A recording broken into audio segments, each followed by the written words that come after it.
ನಿನ್ನಂತ ಚಿಲ್ರೆ ಗಿರಾಕಿ ಜೊತೆ ಡೇಟ್ ಮಾಡೋಕೆ ನನ್ಗೇನ್ ಹುಚ್ಚ? ನೀನು ನಿನ್ ಕಿತ್ತೋಗಿರೋ ಡ್ರೆಸ್ ಕನ್ನಡಿಲ್ ಮುಖ ನೋಡಿದ್ಯಾ? ಎಲ್ಲಿಂದ ಬರ್ತಿರೋ ನೀವೆಲ್ಲ? ತೊಲಗೋ ದರಿದ್ರದವನೆ ಅಂತ ಪ್ರೀತಿಸೋ ಹುಡುಗಿನಿಗೆ ಹೇಳಿದ್ದಾದ್ರು ಯಾಕೆ? ಅಷ್ಟಕ್ಕೂ ಯಾರಿ ಚಿಲ್ರೆ ಗಿರಾಕಿ? ಅವನ ಜೀವನ ಅಷ್ಟೊಂದು ದರಿದ್ರಾಗೋಕೆ ಕಾರಣವಾದ್ರು ಏನು? ಬನ್ನಿ ತಿಳಿಯೋಣ. ಸಂಜಯ್, ಬಿಟ್ಬಿಡು. ನಾನು ಇನ್ ಮುಂದೆ ನಿನ್ ಬಿಸ್ನೆಸ್ ಡೀಲ್ಗೆ ತಲೆ ಹಾಕಲ್ಲ ಅಂತ ಗೋಗರೆದು ಕೇಳ್ತಾ ಇದ್ದ ಒಬ್ಬ ರೌಡಿಯನ್ನ ಸಂಜಯ್ ತನ್ನ ಗೂಂಡಾಗಳಿಗೆ ಹೇಳಿ ಅವನ ಕೈ ಬೆರಳುಗಳನ್ನ ಒಂದೊಂದಾಗಿ ಕಟ್ ಮಾಡೋಕೆ ಆರ್ಡರ್ ಮಾಡ್ದ. ಇದೇ ಕೈಯಿಂದ ತಾನೆ ಪೇಪರ್ಸ್ಗೆ ಸೈನ್ ಮಾಡೋದು ನೀನು. ಇನ್ನು ಮುಂದೆ ಅದು ಹೇಗ್ ನೀನು ಸೈನ್ ಮಾಡ್ತೀಯ ಅಂತ ನಾನು ನೋಡ್ತೀನಿ. ಕಟ್ ಮಾಡು ಅವನ ಬೆರಳುಗಳನ್ನ ಅಂತ ಹೇಳ್ತಿದ್ದಂತೆ ಬಾಳ ಬಿದ್ದ ಗೋಡನ್ ತುಂಬಾ ಆ ವ್ಯಕ್ತಿಯ ನರಳಾಟ ಪ್ರತಿಧ್ವನಿಸ್ತು. ಸಂಜಯ್ ಹಾಗೂ ಅವನ ಗ್ಯಾಂಗ್ ನ ಸದಸ್ಯರು ಗಹಗಹಿಸಿ ನಗ್ತಿದ್ರು. ಹಾಗಾದ್ರೆ ಯಾರೀ ಸಂಜಯ್? ಇಡೀ ಊರಿನ ಜನ ತಮ್ಮ ಮನ್ಸಲ್ಲಿ ಹೇಳೋದಕ್ಕೂ ಭಯ ಪಡ್ತಾ ಇದ್ದ ಒಂದೇ ಹೆಸರು ಸಂಜಯ್. ಅವನ ರೀಚ್ ಎಷ್ಟಿತ್ತಂದ್ರೆ ಮಂತ್ರಿಗಳು ಸಹ ಅವನ ಮುಂದೆ ನಿಲ್ಲೋದಕ್ಕೆ ಭಯ ಪಡ್ತಾ ಇದ್ರೆ ದೊಡ್ಡ ದೊಡ್ಡ ಪೊಲೀಸ್ ಆಫೀಸರ್ಗಳು ಸಲ್ಯೂಟ್ ಹೊಡೆಯುತ್ತಿದ್ರು. ಶತ್ರುಗಳಂತೂ ಅವನ ನೆರಳು ನೋಡೋದಕ್ಕೂ ಭಯ ಪಡ್ತಾ ಇದ್ರು. ಜಗತ್ತನ್ನೇ ನಡುಗಿಸುವ ಮಾಫಿಯಾ ವರ್ಲ್ಡ್ ನ ಕಿಂಗ್ ಪಿನ್ ಆಗಿದ್ದ ಸಂಜಯ್ ತನ್ನ ಮಗನಾದ ಸಾಮ್ರಾಟ್ಗೆ ಅಮ್ಮ ಇಲ್ಲ ಅನ್ನೋ ಕೊರಗು ಸಹ ಕಾಡದ ಹಾಗೆ, ಜೊತೆಗೆ ಮಾಫಿಯಾ ಕರಿ ನೆರಳು ಸೋಕದ ಹಾಗೆ ಸಂಜಯ್ ಬೆಳೆಸ್ತಾ ಇದ್ರೆ ಸಾಮ್ರಾಟ್ ಸಹ ಯಾವುದಕ್ಕೂ ಕೊರತೆ ಇಲ್ಲದೆ ರಾಜನ ಹಾಗೆ ಬೆಳಿತಾ ಇದ್ದ. ಆದ್ರೆ ಪ್ರತಿಯೊಬ್ಬನಿಗೂ ಕೊನೆಗಾಲ ಇದೆ ಅನ್ನೋ ಹಾಗೆ ಸಂಜಯ್ ಕೊನೆಗಾಲ ಕೂಡ ಹತ್ರ ಬರ್ತಿತ್ತು. ಅವತ್ತು ಒಂದು ರಾತ್ರಿ ಕಾಣದ ಕೈಯೊಂದು ಸಂಜಯ್ಗೆ ದ್ರೋಹ ಮಾಡಿದ್ರಿಂದ ಗುಂಡುಗಳು ಅವನ ಎದೆಯಷ್ಟೇ ಛೇದಿಸಲಿಲ್ಲ, ಬದಲಾಗಿ ಇಡೀ ಸಂಜಯ್ ಸಾಮ್ರಾಜ್ಯವನ್ನೇ ಸಮಾಧಿ ಮಾಡಿತ್ತು. ವೈರಿಗಳ ಗುಂಡಿನ ಸುರಿಮಳೆಗೆ ಸಿಲುಕಿದ ಸಂಜಯ್ ಉಸಿರು ನಿಂತು ಹೋಗಿತ್ತು. ಅಲ್ಲಿಂದಾಚೆಗೆ ಸಾಮ್ರಾಟ್ ಬದುಕು ಪೂರ್ತಿಯಾಗಿ ಕತ್ತಲಾಗಿ ಹೋಯ್ತು.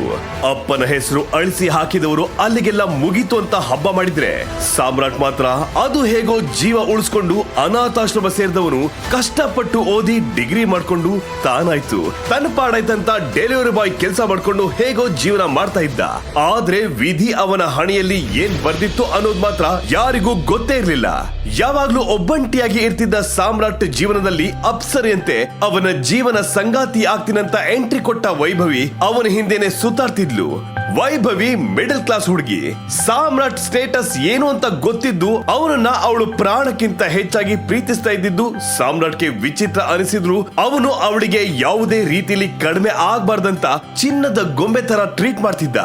ಎಲ್ಲವೂ ಚೆನ್ನಾಗಿ ನಡೀತಿದೆ ಅಂದಾಗ ಅದೊಂದು ದಿನ ತನ್ನ ಫ್ರೆಂಡ್ ಬರ್ತ್ಡೇ ಪಾರ್ಟಿಗೆ ಸಾಮ್ರಾಟ್ ನ ಕರ್ಕೊಂಡು ಹೋದ ವೈಭವಿಗೆ ಅವಳ ಫ್ರೆಂಡ್ಸ್ ಮುಂದೆ ಅವಮಾನ ಆಗೋಯ್ತು.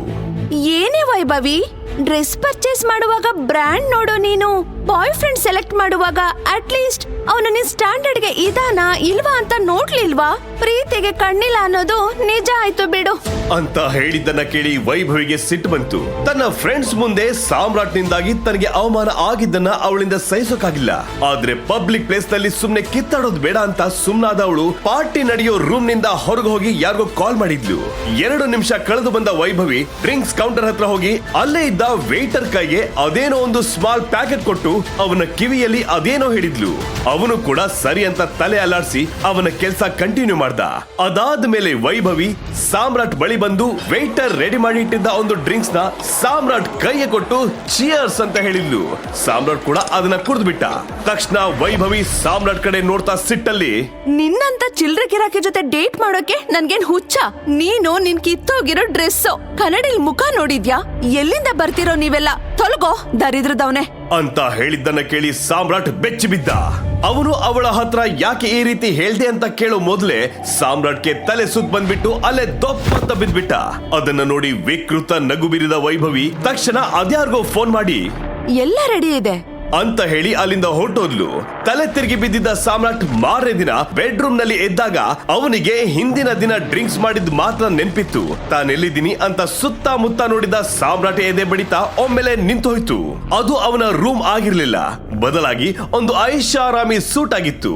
ಬೆಚ್ಚಿ ಬಿದ್ದ ಅವನು ಭಯದಲ್ಲಿ, ಅಯ್ಯೋ ದೇವ್ರೆ, ನಾನು ಇಲ್ಲಿಗೆ ಹೆಂಗ್ ಬಂದೆ? ನನ್ ಜೊತೆ ಏನಾಯ್ತು ಅಂತ ಕಿರ್ಚಾಡ್ತಿದ್ರೆ ಪಕ್ಕದಲ್ಲಿ ಅರೆಬರೆ ಡ್ರೆಸ್ ಹಾಕೊಂಡು ಮಲಗಿದ್ದ ಬ್ಯೂಟಿಫುಲ್ ಹುಡುಗಿ ಒಬ್ಳು ಕಿಟಾರನೆ ಕಿರ್ಚಿದ್ಲು. ಅಷ್ಟರಲ್ಲೇ ಬಾಗಿಲು ಒಡೆದು ಸೂರಜ್ ಹಾಗೂ ಕೊಂಡದ ಮನೆ ಶ್ರೀಕಂಠದತ್ತ ಅವರು ಒಳಗ್ ಬಂದ್ರು. ದತ್ತ ಅಂತೂ ಕೋಪದಲ್ಲಿ, ಸಾನ್ಯಾ, ನಮ್ಮ ಕುಟುಂಬಕ್ಕೆ ಇದ್ದ ಮರ್ಯಾದೆ ಎಲ್ಲ ಬೀದಿ ಪಾಲ್ ಮಾಡ್ದೆ. ನಾಳೆ ದಿನ ನನ್ನ ಉತ್ತರಾಧಿಕಾರಿ ಆಗ್ತಾಳೆ ನನ್ನ ಮೊಮ್ಮಗಳು ಅಂತ ನಾನು ಕಾಯ್ತಾ ಇದ್ರೆ ನೀನು ಇದ್ಯಾರೋ ಬಿಕಾರಿ ಜೊತೆ ಛೀ, ಹೇಳೋದಕ್ಕೂ ಅಸಹ್ಯ ಅನ್ಸುತ್ತೆ. ಅಂತ ಸಾನ್ಯಾ ಕೆನೆಗೆ ಬಾರಿಸಿದ್ರು. ಅಲ್ಲೇ ಇದ್ದ ಸೂರಜ್, ಇದಕ್ಕೆಲ್ಲ ಈ ಲೋಫರೇ ಕಾರಣ. ಈಗ್ಲೇ ಇವನನ್ನ ಕೊಂದ್ ಹಾಕಿ ಅಂತ ಸಾಮ್ರಾಟ್ ಮೇಲೆ ಹೊಡೆಯೋಕೆ ಬಂದಾಗ ಸಾಮ್ರಾಟ್ ತಾನೇನು ತಪ್ಪು ಮಾಡಿಲ್ಲ ಅಂತ ಕೈ ಮುಗಿದು ಕೇಳ್ಕೊಂಡ. ಅದೇ ಸಮಯಕ್ಕೆ ದತ್ತ ಅವರಿಗೆ ಸಾಮ್ರಾಟ್ ಕೈಯಲ್ಲಿದ್ದ ಟಿ ಅಕ್ಷರದ ರಿಂಗ್ ಕಣ್ಣಿಗೆ ಬಿತ್ತು. ತಕ್ಷಣ ಅವರು ಸೂರಜ್ನ ತಡೆದು, ನೀನು ಈಗಾಗಲೇ ಸಾನ್ಯಾ ಜೊತೆ ರಾತ್ರಿ ಕಳೆದಾಗಿದೆ. ಕೊಂಡದ ಮನೆ ಪರಂಪರೆಯಂತೆ ನೀನೆ ನಮ್ಮ ಮನೆ ಅಳಿಯ. ಅಂಡ್ ಇನ್ನೊಂದ್ ಮಾತು, ಇವತ್ತು ಸಂಜೆ ಅಕ್ರಮ್ ಮನೆಯಲ್ಲಿ ಪಾರ್ಟಿ ಇದೆ. ಅದಕ್ಕೆ ನೀನು ನಿನ್ನ ಬಾವಿ ಗಂಡನ್ ಜೊತೆ ಬರ್ಬೇಕು ಅಂತ ಹೇಳಿ ಬುಸ್ಗುಡ್ತಾ ಹೋದ ದತ್ತ ಅವರ ಹಿಂದೆ ನಡುಕ್ತಾ ನಿಂತಿದ್ರು ಸಾಮ್ರಾಟ್ ಮತ್ತೆ ಸಾನ್ಯಾ. ತಾತನ ಮಾತನ್ನ ಮೀರಿದ್ರೆ ಏನಾಗುತ್ತೆ ಅಂತ ತಿಳ್ಕೊಂಡ ಸಾನ್ಯಾ ಮುಂದೇನು ಪ್ರಶ್ನೆ ಮಾಡದೆ ಸಂಜೆ ಅಕ್ರಮ್ ಪಾರ್ಟಿಗೆ ತಯಾರಾದ್ಲು. ಸಂಜೆ ಪಾರ್ಟಿಗೆ ಹೋದಾಗ ಅಲ್ಲೇ ಇದ್ದ ಸಾನ್ಯಾ ಫ್ರೆಂಡ್ ಒಬ್ಬ ಸಾಮ್ರಾಟ್ನ ನೋಡಿ, ಏನ್ ಸಾನ್ಯಾ, ನಿನ್ ಡ್ರೈವರ್ ಯಾಕೆ ಇಷ್ಟು ಕೆಟ್ಟದಾಗಿರೋ ಬಟ್ಟೆ ಹಾಕೊಂಡಿದ್ದಾನೆ? ಈ ರೀತಿ ಭಿಕ್ಷೆ ಬೇಡವ್ರನ್ನೆಲ್ಲ ಯಾಕೆ ಪಾರ್ಟಿ ಕರ್ಕೊಂಡ್ ಬಂದೆ ಅಂತ ಕೇಳಿದಾಗ ಸಾನ್ಯಾ ಸಿಟ್ಟು ನೆತ್ತಿಗೆ ಇರ್ತು. ಅದೇ ಸಮಯಕ್ಕೆ ಅಲ್ಲಿಗೆ ಬಂದ ಸೂರಜ್, ಅವನು ಡ್ರೈವರ್ ಅಲ್ಲ, ಸಾನ್ಯಾಳನ್ನ ಮದ್ವೆ ಆಗ್ಲಿರೋ ಹುಡುಗ ಅಂತ ಹೇಳಿದ್ದನ್ನ ಕೇಳಿ ಅಲ್ಲಿ ನೆರೆದಿದ್ದ ಎಲ್ರು ಜೋರಾಗಿ ನಕ್ರು. ಅದಾಗ್ಲೇ ಪಾರ್ಟಿಗೆ ರೀಚ್ ಆಗಿದ್ದ ಅಕ್ರಮ್ ಕಣ್ಣಿಗೆ ಅಲ್ಲಿ ನಡೀತಿರೋ ಗಲಾಟೆ ಕಾಣ್ತು. ಇಷ್ಟೊಂದು ಆರ್ಗನೈಸ್ಡ್ ಪಾರ್ಟಿ ಹಾಳ್ ಮಾಡ್ತಿರೋದು ಯಾರು ಅಂತ ಅಕ್ರಮ್ ಗಲಾಟೆ ನಡೆಯೋ ಜಾಗಕ್ಕೆ ಬಂದಾಗ ಚಿರಾಗ್ ಸಾಮ್ರಾಟ್ ಕಡೆ ಕೈ ತೋರಿಸಿ ಅಕ್ರಮ್ ಬಳಿ ಅವನ ಬಗ್ಗೆ ಕೆಟ್ಟದಾಗಿ ಹೇಳ್ದ. ಅದನ್ನ ಕೇಳಿ ರೊಚ್ಚಿಗೆದ್ದ ಅಕ್ರಮ್ ಸಾಮ್ರಾಟ್ ಕಾಲರ್ ಹಿಡಿದು ಇನ್ನೇನವನನ್ನ ಹೊರಗೆ ಹಾಕ್ಬೇಕು ಅಂದಾಗ ಅವನ ಕೈಯಲ್ಲಿದ್ದ ಉಂಗುರದ ಮೇಲೆ ಅವನ ಕಣ್ಬಿತ್ತು. ಅದನ್ನ ನೋಡಿ ಬೆಚ್ಚಿ ಬಿದ್ದ ಅಕ್ರಮ್ ತಕ್ಷಣ ಸಾಮ್ರಾಟ್ ಕೈ ಹಿಡ್ಕೊಂಡು ಬಾಲ್ಕನಿಗೆ ಹೊರಟೋದ. ಅಕ್ರಮ್ ಅವನನ್ನ ಹೇಳ್ಕೊಂಡು ಹೋದ ರೀತಿ ನೋಡಿ ಎಲ್ರು ಸಾಮ್ರಾಟ್ ಕಥೆ ಇನ್ನು ಮುಗೀತು ಅಂತ ಲೆಕ್ಕ ಹಾಕೊಂಡ್ರು. ಆದ್ರೆ 5 ನಿಮಿಷದ ನಂತರ ಇಬ್ರು ಕೂಡ ನಗ್ತಾ ಬರ್ತಿರೋದ್ ನೋಡಿ ಅಲ್ಲಿ ನೆರೆದಿದ್ದ ಎಲ್ರು ಬೆಚ್ಚಿ ಬಿದ್ರು. ಆದ್ರೆ ಬಾಲ್ಕನಿಲಿ ಏನ್ ನಡೀತು ಅಂತ ಕೇಳೋ ಧೈರ್ಯ ಯಾರಿಗೂ ಇರ್ಲಿಲ್ಲ. ಪಾರ್ಟಿ ಮುಗಿಸ್ಕೊಂಡು ಮನೆಗ್ ಬಂದ ಸಾನ್ಯಾ ಸಾಮ್ರಾಟ್ ಬಳಿ ಅಲ್ಲೇ ನಡೀತು ಅಂತ ಕೇಳಬೇಕು ಅನ್ನೋಷ್ಟರಲ್ಲಿ ಅವಳಿಗೆ ಒಂದು ಕಾಲ್ ಬಂತು. ಸಾನ್ಯಾ ಒಂದು ಮೇಜರ್ ಪ್ರಾಜೆಕ್ಟ್ ಸೈನ್ ಮಾಡಿ ಡಾಕ್ಯುಮೆಂಟ್ಸ್ ರೆಡಿ ಮಾಡಿ ಆಫೀಸ್ ನಲ್ಲಿ ಇಟ್ಟಿದ್ಲು. ಆ ಡಾಕ್ಯುಮೆಂಟ್ ಅವರ ರೈವಲ್ರಿ ಕಂಪನಿಗೆ ಯಾರೋ ಲೀಕ್ ಮಾಡಿ ಸಾನ್ಯಾ ಕಂಪನಿ ಈಗ ದೊಡ್ಡ ಪ್ರಾಬ್ಲಮ್ಗೆ ಸಿಕ್ಕಾಕೊಂಡಿದೆ ಅಂತ ಹೇಳಿದ್ದನ್ನು ಕೇಳಿ ಸಾನ್ಯಾಗೆ ತಲೆ ಸುತ್ತು ಹಾಗಾಯ್ತು. ಅದೇ ಸಮಯಕ್ಕೆ ವಿಷಯ ತಿಳ್ಕೊಂಡ ಶರ್ಮಿಳಾ ಸಾಮ್ರಾಟ್ ಕಡೆ ತಿರುಗಿ, ಇದೆಲ್ಲ ಬಿಕಾರಿದೆ ಕೆಲ್ಸ. ಯಾವಾಗ ಇವನು ನಮ್ಮ ಮನೆ ಕಾಲಿಟ್ನೋ ಎಲ್ಲ ಹಾಳಾಗೋಯ್ತು. ನಮ್ ಕಂಪನಿ ಡಾಕ್ಯುಮೆಂಟ್ಸ್ ಇನ್ಯಾರಿಗೋ ಮಾರಿ ದುಡ್ಡು ಹೊಡೆಯೋ ಪ್ಲಾನ್ ಮಾಡ್ತಾ ಇದ್ದಾನೆ. ಈ ದರಿದ್ರದವನ್ ಇಲ್ಲಿಗೆ ಬಂದಿರೋದೇ ನಮ್ಮನ್ ಮುಗ್ಸೋಕೆ ಅಂತ ಅಳಿಯನ ಮೇಲೆ ಗೂಬೆ ಕೂರ್ಸಿ ಬಿಟ್ಲು. ಆದ್ರೆ ಸಾಮ್ರಾಟ್ ಮಾತ್ರ ಏನು ಮಾತಾಡದೆ ಅಲ್ಲಿಂದ ಹೊರಗೆ ಹೋಗಿ ಫೋನ್ ತಗೊಂಡು ಯಾರಿಗೋ ಕಾಲ್ ಮಾಡ್ದ. ಅವನ ಮುಖದಲ್ಲಿ ಒಂದು ಸಣ್ಣ ನಗು ಮೂಡಿ ಮರೆಯಾಯ್ತು.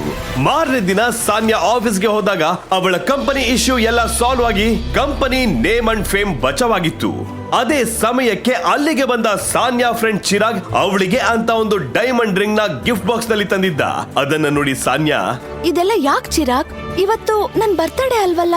ನೀನು ಸುಮ್ನಿರು, ನಿನ್ನ ಕಂಪನಿ ಪ್ರಾಬ್ಲಮ್ ಸಾಲ್ವ್ ಆಯ್ತಲ್ವಾ, ಅದನ್ನ ಸೆಲೆಬ್ರೇಟ್ ಮಾಡೋಕೆ ಇದು ನನ್ ಗಿಫ್ಟ್ ಅಂತ ಹೇಳಿದ್ದನ್ನ ಕೇಳಿ ಸಾನ್ಯಾ ಚಿರಾಗ್ ಹೆಲ್ಪ್ ನಿಂದ ತನ್ನ ಕಂಪನಿ ಇಶ್ಯೂ ಸಾಲ್ವ್ ಆಯ್ತಂತ ತಿಳ್ಕೊಂಡು ಅವನಿಗೆ ಥ್ಯಾಂಕ್ಸ್ ಹೇಳಿ ಅವನನ್ನ ಹಗ್ ಮಾಡಿದ್ಲು. ಸಾನ್ಯಾ ಜೊತೆ ಆ ದಿನ ಆಫೀಸ್ಗೆ ಬಂದ ಸಾಮ್ರಾಟ್ ಚಿರಾಗ್ ಹಾಗೂ ಅವಳು ಹಗ್ ಮಾಡ್ತಿದ್ದನ್ನ ಕಂಡು ಶಾಕ್ ಆದ. ಸಾನ್ಯಾ ಕ್ಯಾಬಿನ್ ಒಳಗ್ ಬಂದ ಸಾಮ್ರಾಟ್ ನನ್ನ ಅವಳು, ನಿನ್ನ ಯಾರು ಒಳಗ್ ಬಿಟ್ಟಿದ್ದು? ಸೆಕ್ಯೂರಿಟಿನ ಕರೆಯೋ ಮೊದ್ಲು ಹೋಗು ಇಲ್ಲಿಂದ ಅಂತ ಹೇಳಿದಾಗ ಚಿರಾಗ್ ಸಾನ್ಯಾ ಮೈಂಡ್ ಡೈವರ್ಟ್ ಮಾಡೋಕೆ ತಾನು ಕೊಟ್ಟಿರೋ ರಿಂಗ್ ಬಗ್ಗೆ ಹೇಳೋಕೆ ಶುರು ಮಾಡ್ದ. ಅವನು ಹೇಳ್ತಿದ್ದ ಹಾಗೆ ಸಾಮ್ರಾಟ್ ಮಧ್ಯೆ ಬಾಯಿ ಹಾಕಿ, ಸಾನ್ಯಾ, ಇದು ಒರಿಜಿನಲ್ ಅಲ್ಲ, ಡ್ಯೂಪ್ಲಿಕೇಟ್ ರಿಂಗ್. ಈ ಚಿರಾಗ್ ನಿನ್ನ ಇಂಪ್ರೆಸ್ ಮಾಡಿ ಕನೆಕ್ಟ್ ಮಾಡೋದಕ್ಕೆ ಈ ಚೀಪ್ ಆದ ಐಟಮ್ ತಗೊಬಂದು ಅವನಿನ್ನ ಯಾಮರ್ಸೋದಕ್ಕೆ ನೋಡ್ತಿದ್ದಾನೆ. ಅವನ ನಂಬೇಡ ಅಂತ ಹೇಳಿದಾಗ ಸಾನ್ಯಾ ಸಿಟ್ಟಾಗಿ ಸಾಮ್ರಾಟ್ ಕೈನ ನೋಡಿ ಅವನ ಕೈಯಲ್ಲಿದ್ದ ರಿಂಗ್ ನ ಕಿತ್ತು ತೆಗೆದು, ಬಾಯಿಗೆ ಬಂದಿದ್ದನ್ನ ಮಾತಾಡ್ಬೇಡ. ಫೇಕ್ ರಿಂಗ್ ಅನ್ನೋದು ಈ ನಿನ್ ರಿಂಗ್ಗೆ, ಚಿರಾಗ್ ಕೊಟ್ಟಿದ್ದಕ್ಕಲ್ಲ. ಥೂ, ಅಸಹ್ಯವಾಗಿರೋ ರಿಂಗ್ ಹಾಕೋ ನೀನು ಇನ್ನೊಬ್ರು ಗಿಫ್ಟ್ ಬಗ್ಗೆ ಮಾತಾಡೋಕೆ ಲಾಯಕ್ಕಿಲ್ಲ ಅಂತ ಹೇಳಿ ಸಾಮ್ರಾಟ್ ಉಂಗುರನ ಕಿತ್ತು ಡಸ್ಟ್ಬಿನ್ ಗೆ ಹಾಕಿದ್ಲು. ಸಾಮ್ರಾಟ್ಗೆ ಸಾನ್ಯಾಳ ಮೇಲೆ ಸಿಟ್ಟು ನೆತ್ತಿಗೆ ಏರಿದ್ರು. ಚಿರಾಗ್ ಮುಂದೆ ತಾನು ರ್ಯಾಶ್ ಆಗೋದ್ ಬೇಡ ಅಂತ ಅಲ್ಲಿಂದ ಹೊರಟೋದ. ಇದಾದ ಮೇಲೆ ಸಾನ್ಯಾ ಹಾಗೂ ಸಾಮ್ರಾಟ್ ಮಧ್ಯೆ ಹೆಚ್ಚೇನು ಮಾತುಗಳು ನಡೀತಿರ್ಲಿಲ್ಲ. ಆದ್ರೆ ಸಾನ್ಯಾಗೆ ಸಾಮ್ರಾಟ್ ಮೇಲೆ ದಿನ ಕಳೆದಂತೆ ಅನುಮಾನ ಬರೋಕೆ ಶುರುವಾಗಿತ್ತು. ಪ್ರತಿದಿನ ಬೆಳಗ್ಗೆ ಮನೆ ಬಿಟ್ಟು ಹೋಗ್ತಿದ್ದ ಸಾಮ್ರಾಟ್ ಕೆಲವೊಂದು ದಿನ ತಡರಾತ್ರಿ ಆದ್ರೂ ಮನೆಗೆ ವಾಪಸ್ ಆಗ್ತಿರ್ಲಿಲ್ಲ. ಅದೊಂದು ದಿನ ಸಾಮ್ರಾಟ್ ತನ್ನಿಂದ ಏನೋ ಹೈಡ್ ಮಾಡ್ತಾ ಇದ್ದಾನೆ. ಅದೇನು ಅಂತ ತಿಳ್ಕೊಳ್ಳೋಕೆ ಅವನ ಹಿಂದೆನೆ ಹೋದ ಸಾನ್ಯಾ ಸಿಟಿ ಔಟ್ಸ್ಕರ್ಟ್ಸ್ ನಲ್ಲಿರೋ ಒಂದು ಹಳೆ ಗೋಡೌನ್ ರೀಚ್ ಆಗಿದ್ಲು. ಅಲ್ಲಿ ಒಳಗೆ ಅವಳು ಕಂಡ ದೃಶ್ಯ ಅವಳು ಕನಸಲ್ಲೂ ಊಹಿಸಿರ್ಲಿಕ್ಕಿಲ್ಲ. AK-47 ಹಿಡ್ಕೊಂಡಿದ್ದ ಗನ್ ಮ್ಯಾನ್ ಗಳು ಸಾಮ್ರಾಟ್ ಸುತ್ತ ನಿಂತಿದ್ರು. ಜೊತೆಗೆ ಸಾಮ್ರಾಟ್ ಮುಂದೆ ಬೇರೆ ಬೇರೆ type of gun and mafia world ಗೆ ಸಂಬಂಧಪಟ್ಟ ವೆಪನ್ಸ್ ಇದ್ವು. ಅದನ್ನ ನೋಡಿ ಸಾನ್ಯಾ ಬೆಚ್ಚಿ ಬಿದ್ಲು. ಸಾಮ್ರಾಟ್ ಏನು ಮುಚ್ಚಿಡ್ತಾ ಇದ್ದಾನೆ ಅನ್ನೋದು ಅವಳಿಗೆ ಕನ್ಫರ್ಮ್ ಆಯ್ತು. ಸಾನ್ಯಾ ಇನ್ನೇನು ಅಲ್ಲಿಂದ ಹೊರಡಬೇಕು ಅನ್ನೋಷ್ಟರಲ್ಲಿ ಅವಳ ಫೋನ್ಗೆ ಒಂದು ಅನ್ನೋನ್ ಕಾಲ್ ಬರುತ್ತೆ. ಹಲೋ ಸಾನ್ಯಾ ಮೇಡಮ್, ನಾನ್ ನಿಮ್ಮ ಆಫೀಸ್ ಗುಜರಿ ತಗೊಂಡು ಹೋಗೋನು. ಇವತ್ತು ನಿಮ್ ಮನೆಗೆ ಮಾಫಿಯಾ ಡಾನ್ ಸರ್ ಬರ್ತಾ ಇದಾರೆ, ಎಚ್ಚರ ಮೇಡಮ್ ಅಂತ ನಡೆದ ವಿಷಯನ ಒಂದೊಂದಾಗಿ ಬಿಡಿಸ್ತಾ ಹೇಳ್ತಿದ್ದಾಗೆ ಸಾನ್ಯಾ ಬೆಚ್ಚಿ ಬಿದ್ಲು. ಇಡೀ ಅಂಡರ್ ವರ್ಲ್ಡ್ ಅನ್ನ ನಡಗಿಸ್ತಾ ಇರೋ ಮಾಫಿಯಾ ಡಾನ್ ಒಬ್ಬ ಯಾರಿಗೂ ಗೊತ್ತಾಗದ ಹಾಗೆ ತನ್ನ ಡೀಲ್ ಗಳನ್ನ ಮಾಡೋದಕ್ಕೆ ಚೇಲಾಗಳ ಜೊತೆ ಆ ಕುಡುಕನ ಗುಜರಿ ಅಂಗಡಿಗೆ ಬರ್ತಾ ಇದ್ದ. ಅವತ್ತು ಸಹ ಗುಜರಿ ಅಂಗಡಿಗೆ ಬಂದವನು ಯಾವುದೋ ದೊಡ್ಡ ಡೀಲ್ ಕುದುರಿಸಿ ಇನ್ನೇನು ಹೊರಡಬೇಕು. ಆಗ ಸಾನ್ಯಾ ಗುಜರಿಗೆ ಎಸ್ತಿದ್ದ ಆ ಹಳೆ ರಿಂಗ್ ಮಾಫಿಯಾ ಡಾನ್ ಕಣ್ಣಿಗೆ ಬಿತ್ತು. ಅದನ್ನ ಕೈಗೆ ತಗೊಂಡವನು ಒಂದು ಕ್ಷಣ ಗಾಬರಿಯಾಗಿ ಮೈಯೆಲ್ಲ ಬೆವ್ತು, ಕೈ ಕಾಲು ನಡ್ಗೋದಕ್ಕೆ ಶುರುವಾದ್ವು. ಇದು ನಮ್ ಬಾಸ್ ರಿಂಗ್, ನಮ್ಮ ಟೈಗರ್ ರಿಂಗ್. ಇದು ನಿಂಗೆ ಎಲ್ಲಿ ಸಿಕ್ತು? ಸಾನ್ಯಾ ಮೇಡಮ್ ಅವರ ಆಫೀಸ್ ನಲ್ಲಿ ಗುಜ್ರಿಗೆ ಹಾಕಿದ ವಸ್ತುಗಳ ಜೊತೆ ಈ ಉಂಗುರ ಸಿಕ್ತು ಅಂತ ಹೇಳಿದಾಗ ಅವರು ಸಾನ್ಯಾ ಮನೆ ಅಡ್ರೆಸ್ ಕೇಳಿದ್ದಾಗಿ, ಜೊತೆಗೆ ಅವಳ ಮನೆಗೆ ತಕ್ಷಣ ಹೋಗೋದಾಗಿ ಹೇಳಿದ್ರು. ಅಂಡ್ ಸಾನ್ಯಾಗೆ ಇದರಿಂದ ಎಲ್ಲಿ ಪ್ರಾಬ್ಲಮ್ ಆಗುತ್ತೋ ಅಂತ ಕುಡುಕ ತಕ್ಷಣ ಸಾನ್ಯಾಗೆ ಕಾಲ್ ಮಾಡಿದ್ದಾಗಿ ಹೇಳ್ದ. ಅಯ್ಯೋ ಮೇಡಮ್, ಇಷ್ಟು ದಿನ ನೀವು ಮುಸ್ರೆ ತಿಕ್ಕಿಸ್ತಾ ಇದ್ದ ನಿಮ್ ಗಂಡ ಸಾಮಾನ್ಯದವನಲ್ಲ ಅನ್ಸುತ್ತೆ. ಅವನ್ ಹಿಂದೆ ದೊಡ್ಡ ಸೈನ್ಯನೇ ಇದೆ. ಅವನನ್ನ ಹುಡುಕೊಂಡು ಬಿರುಗಾಳಿನೇ ನಿಮ್ ಮನೆ ಕಡೆ ಬರ್ತಿದೆ. ಏನೇ ಆದ್ರೂ ಬಾಗ್ಲು ಮಾತ್ರ ಓಪನ್ ಮಾಡ್ಬಿಡಿ, ಮಾಡಿದ್ರೆ ನಿಮ್ಮ ಬದುಕೆ ತಲೆ ಕೆಳಗೆ ಹೋಗುತ್ತೆ ಅಂತ ಹೇಳ್ತಾ ಕಾಲ್ ಡಿಸ್ಕನೆಕ್ಟ್ ಮಾಡಿದ. ಮನೆಯಲ್ಲಿ ಒಬ್ಬಳೇ ಇದ್ದ ಸಾನ್ಯಾಗೆ ಭಯದಲ್ಲಿ ಕೈ ಕಾಲು ನಡುಗೋದಕ್ಕೆ ಶುರುವಾಯ್ತು. ಸಾಮ್ರಾಟ್ ಕೂಡ ಅಂದು ಮನೆಯಲ್ಲಿ ಇರ್ಲಿಲ್ಲ. ಸಾನ್ಯಾ ಭಯದಲ್ಲಿ ಸಾಮ್ರಾಟ್ಗೆ ಫೋನ್ ಮಾಡಿದ್ಲು, ಆದ್ರೆ ಅದು ಸ್ವಿಚ್ ಆಫ್ ಬರ್ತಿತ್ತು. ಇನ್ನೇನು ಸಾನ್ಯಾ ಮಾಫಿಯಾ ವರ್ಲ್ಡ್ ನವರು ಬರೋ ಮುಂಚೆನೆ ತಾನು ಮನೆಯಿಂದ ಹೊರಗೆ ಹೋಗ್ಬಿಡ್ತೀನಂತ ಕಾರ್ ಕೀ ತಗೊಂಡು ಬಾಗಿಲು ಓಪನ್ ಮಾಡಿದಾಗ ಅಲ್ಲಿ ಯಾರು ಊಹಿಸೋದಕ್ಕೆ ಆಗದಂತಹ ಭೀಕರ ಘಟನೆ ಒಂದು ನಡೆದೇ ಹೋಯ್ತು. ಅಷ್ಟಕ್ಕೂ ಕೊಂಡದ ಮನೆಯಲ್ಲಿ ಎಲ್ಲರೂ ಭಯ ಪಡುವಂತ ಯಾವ ಘಟನೆ ನಡೀತು? ಇಂಥ ಸಮಯದಲ್ಲಿ ಸಾನ್ಯಾ ಏನ್ ಮಾಡ್ತಾಳೆ? ಅತ್ತೆ ಮನೆಯಲ್ಲಿ ಮುಸ್ರೆ ತಿಕ್ಕೋ ಭಿಕಾರಿನ ನೋಡಿ ಮಾಫಿಯಾ ಡಾನ್ಗಳೆಲ್ಲ ಹೆದರಿ ನಡುಗ್ತಾ ಇರೋದಾದ್ರೂ ಯಾಕೆ?